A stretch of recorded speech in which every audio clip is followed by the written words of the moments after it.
In this week's episode, I want to talk about grief, but not maybe in the way you was expecting.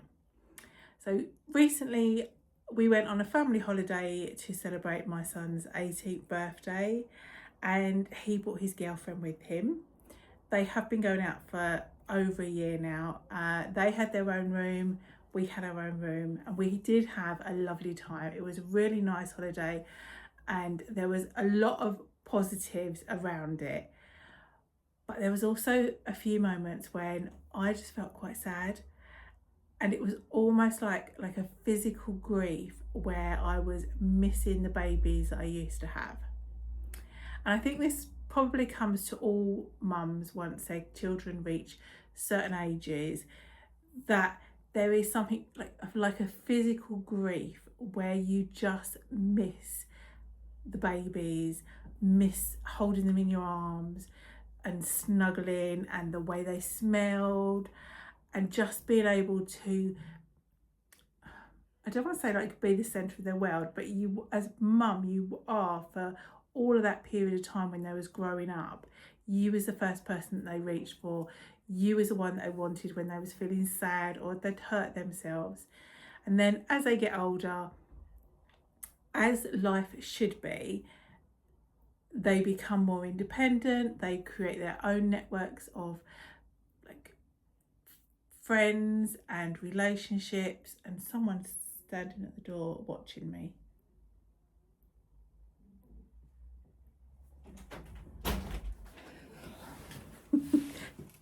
Okay, so maybe you are still needed in some circumstances, but generally there's a grief that I think that as a midlife mum we go through when our children get a bit bigger.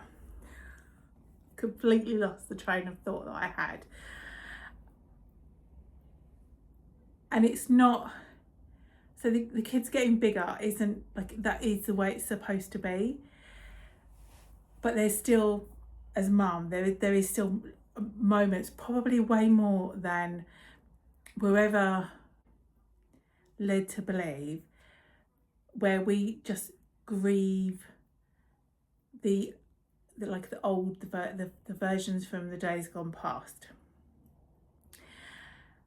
And that got me thinking about my identity series, and how when you are stepping into a new identity or attempting to build a new identity into your life, there are going to be moments when you're going to grieve the old you and the beliefs, maybe the values, and what the old you brought to you.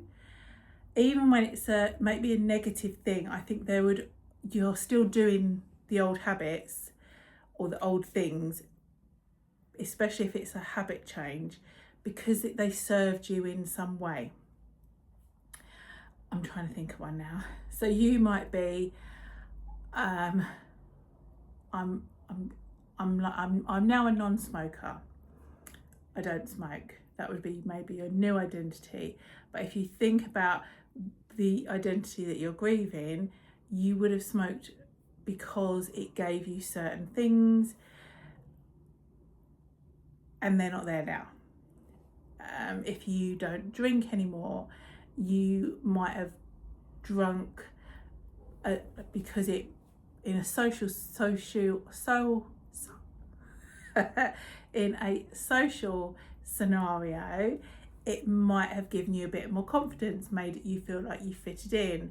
So there's things that you would be grieving because that old identity or that old habit actually gave you something.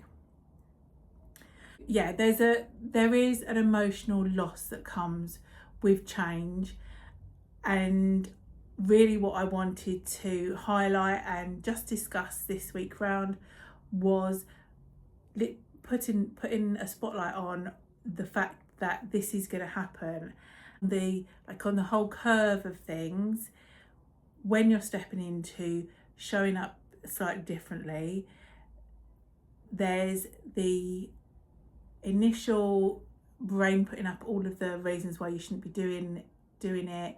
There might be that fear, that lack of permission, and all the things that we've covered so far, which if you are now interested, I have put everything into a playlist, so you could go back and watch all of them.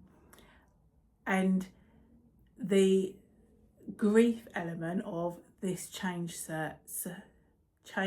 curve is a natural part of the process. As I said, stepping into that new version of you does require an element of letting go of the old version and grieving that version of you. So the action steps that I thought would be useful to do if you are following along and like building on each week with me would be just to spend some time reflecting on what the grief is, like almost like naming it, and also acknowledging and saying thank you for what the loss was. So you're letting go of that safety net of the old you, but also saying thank you to what how it served you, what it did for you at the time, and then releasing. And again, like I mentioned last week, it might be that you can write a permission slip to yourself to say, give yourself permission to feel bad about the fact that things are changing, even if they're changing for a positive. Allow yourself a moment to sit in that grief element. Don't stop there, but allow yourself a moment to just sit there and be appreciative of how it served you, and almost like thank you for that. You